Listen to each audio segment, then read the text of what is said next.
Hello everyone. आज हम लोग स्पेशल सेंटेंस के टाइप 11 को देखेंगे। टाइप 11 जो है वो टाइप 10 से मिलता है ना। टाइप 10 में हमने जो सेंटेंस प्रेजेंट में देखा, बस वैसा ही सेंटेंस टाइप 11 में पास्ट में आएगा। जैसे वह क्रिकेट खेलता रहता था, है ना। तो देखिए ये सेंटेंस सिंपल पास्ट में है, यानी हमें वर्ब टू चाहिए। तो आपको याद होगा टाइप 10 में हमने गो और गोस का यूज किया था, वर्ब 1 और वर्ब 5 का। लेकिन यहाँ वर्ब 2 चाहिए, तो गो का वर्ब 2 क्या है? वेंट, और वेंट के साथ ऑन जोड़ देंगे तो फ्रेजल वर्ब कंप्लीट हो गया। और वर्ब का वर्ब 4 फॉर्म, क्यों? क्योंकि टाइप 10 में मैं सारी बातें बता चुका हूं। ऑन एक प्रेपोजिशन है और प्रेपोजिशन के साथ आने वाला वर्ब 4 होता है ना। अब अगर आप इसका नेगेटिव बनाना चाहें तो देखिए हमने V2 लगाया, मतलब सिंपल पास्ट लगाया, और सिंपल पास्ट का नेगेटिव आप डिड नॉट से बनाते हैं, है ना। और डिड नॉट के बाद केवल वर्ब 1 लिखते हैं, वर्ब 2 नहीं लिखते हैं। तो इसी कॉन्सेप्ट को फॉलो करेंगे, यहां भी डिड नॉट देंगे, लेकिन इस वेंट को वेंट नहीं लिख के यहां गो लिखेंगे, क्योंकि डिड के बाद वर्ब 1 आएगा, वर्ब 2 नहीं आएगा। ठीक है। On verb 4 object, simple interrogative rule देख लें। Did subject go on verb 4 object और question mark. Simple interrogative negative rule देख लें। Did subject not go on verb 4 object plus question mark. Conditional interrogative rule देख लें तो question word, फिर did, फिर सब्जेक्ट, फिर गो ऑन वर्ब 4 ऑब्जेक्ट और क्वेश्चन मार्क।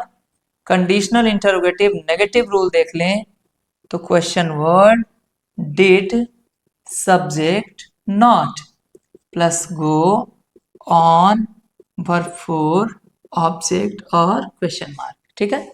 एग्जाम्पल क्या होगा? वह क्रिकेट खेलता रहता था, he went on playing cricket, he went on playing cricket. मैं गाता रहता था, या फिर आप यहां रहा का भी यूज कर सकते हैं। जैसे वह क्रिकेट खेलता रहा, यह भी बोलचाल की भाषा में काफी यूज होता है ना। वह क्रिकेट खेलता रहा या फिर वह क्रिकेट खेलता रहता था।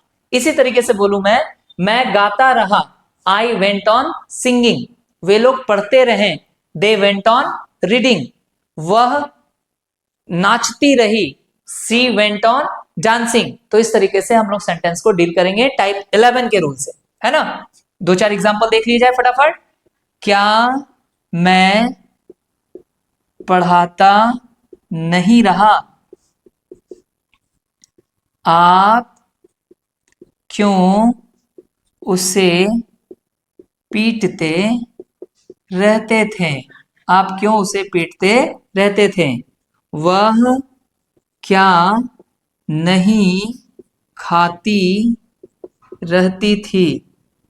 ठीक है। क्या वे लोग नाचते रहे? इन सेंटेंसेस को डील करते हैं फटाफट। क्या मैं पढ़ता नहीं रहा, ये सिंपल इंटरोगेटिव नेगेटिव है, और सिंपल इंटरोगेटिव नेगेटिव से हम लोग क्या बनाएंगे? Did I not go on reading, did I not go on reading. आप क्यों उसे पीटते रहते थे? आप क्यों उसे पीटते रहते थे, ये कंडीशनल इंटरोगेटिव है, तो इसी से बना लेते हैं। Why did you go on beating him? Why did you go on beating him? वह क्या नहीं खाती रहती थी? अगर बात की जाए तो ये कंडीशनल इंटरोगेटिव नेगेटिव है। ठीक है। और कंडीशनल इंटरोगेटिव नेगेटिव से हम इसको क्या बनाएंगे?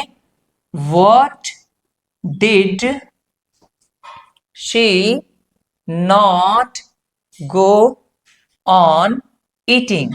What did she not go on eating? अब अगर हम लास्ट सेंटेंस की बात करें, क्या वे लोग नाचते रहे? क्या आपको पता है ये कौन सा सेंटेंस है, किस फॉर्म में है? ये सिंपल इंटरोगेटिव वाले फॉर्म में है। तो सिंपल इंटरोगेटिव वाला फॉर्म लगाइए।